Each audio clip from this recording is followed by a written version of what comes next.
Hello viewers, welcome to my channel.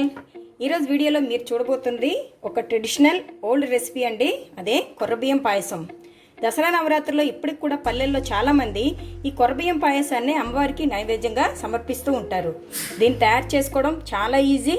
మరి దీన్ని ఎలా తయారు చేసుకోవాలో ఈరోజు వీడియోలో మనం చూసేద్దాం.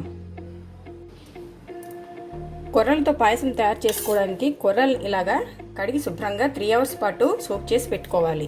మిల్లెట్స్తో ఏ రెసిపీ చేసుకోవాలన్నా మనకి నానబెట్టడం అనేది కంపల్సరీ. ఇప్పుడు ఈ కొర్రల్లో 1 కప్పుకి 3 కప్పులు వాటర్ చొప్పున వేసుకొని కుక్కర్లో పెట్టుకొని 3 విజిల్స్ వచ్చేంత వరకు ఉడికించుకోవాలి.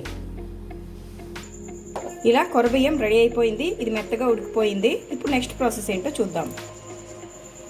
ఇలా స్టవ్ మీద ఒక కడాయిని పెట్టుకొని దీంట్లో కొద్దిగా నెయ్యిని యాడ్ చేసుకోవాలి.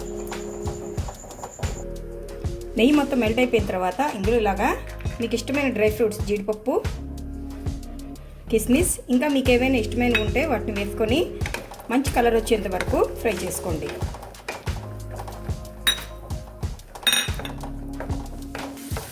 ఇలా డ్రై ఫ్రూట్స్ అన్నీ మంచి కలర్తో ఫ్రై అయిపోయిన తర్వాత వేరే ప్లేట్లోకి ట్రాన్స్ఫర్ చేసేసుకోవాలి.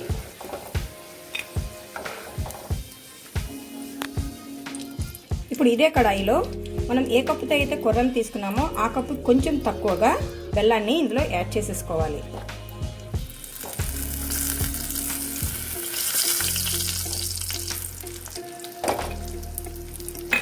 దీన్ని కొంచెం ఇలాగా కరిగించుకోవాలి.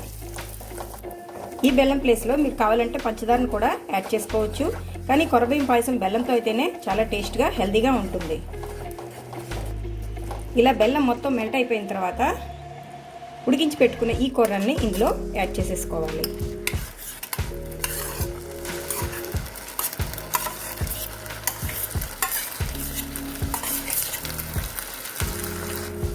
ఇప్పుడు ఒకసారి వీటన్నిటిని బాగా కలిపేసుకోవాలి.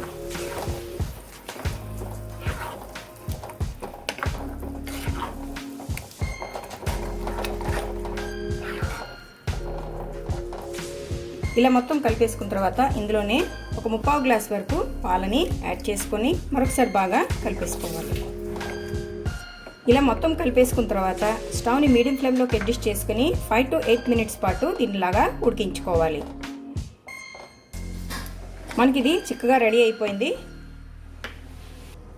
ఇప్పుడు ఈ పాయసంలో 1/2 స్పూన్ ఇలాచీ పౌడర్, మనం ముందుగా ఫ్రై చేసి పెట్టుకునే డ్రై ఫ్రూట్స్ని వేసేసి ఇలా కలిపేసుకున్న తర్వాత స్టవ్ ఆఫ్ చేసేసి దీన్ని సర్వింగ్ బౌల్లోకి తీసేసుకుంటే మనకి వేడివేడిగా ఎంతో టేస్టీ, హెల్దీ కొర్రల పాయసం రెడీ అయిపోయింది. ఇలా సర్వింగ్ బౌల్లో తీసుకుంటే అమ్మవారికి నైవేద్యంగా సమర్పించడానికి మనకి కొర్రబియ్యం పాయసం రెడీ అయిపోయింది. ఇప్పటికీ విలేజెస్లో ఈ కొర్రబియ్యం పాయసాన్ని దసరా నవరాత్రుల్లో అమ్మవారికి నైవేద్యంగా చెల్లిస్తూ ఉంటారు. ఏంటి ఫ్రెండ్స్, ఈ రెసిపీ మీకు నచ్చిందా? మరి ఆలస్యం చేయకుండా ఈ దసరాలో మీరు కూడా అమ్మవారికి ఇలా కొర్రబియ్యం పాయసాన్ని నివేదించి ఆవిడ అనుగ్రహాన్ని పొందండి. అలాగే మరిన్ని టేస్టీ రెసిపీస్ కోసం, ఇంట్రెస్టింగ్ వీడియోస్ కోసం నాదే క్రియేషన్స్ని సబ్స్క్రైబ్ చేసుకోండి. Thank you for watching.